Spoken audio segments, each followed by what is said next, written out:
Scale up na si Kelra, dadating na yung Death Sonata pero Onyx Esports, Onyx Indonesia, sinisimula na ang Turtle. Glorious pathway, nilapag na dito ni Kiboy, pero nandun yung mga cables mula kay King Kong. Nakapataas ng energy, siya pa makakakuha ng pagong.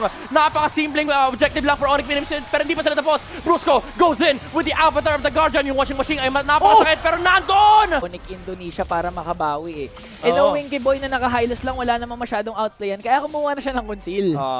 Kaya ko pinapaulit-ulit yun kasi sa'yo ko lang nakita yung highlights conceal eh. Ngayon nakita ko na ng Kikiboy, so balit pala flicker in mula kay Kirk, tumama rito kay Kyrie and mapapatay nila yung Suyo. Pero strike this to zone the other members of Onyx in. Ring na nangyayari doon. Kasi alam ni Kyrie, kailangan niya ma-match yung jungle. Kelra. Teka lang ha. Op.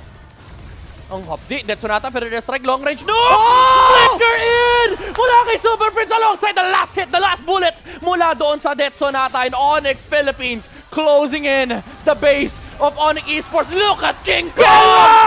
Solo! Kanina talaga, hindi ko kinaya. Sinolo kill ni King Kong.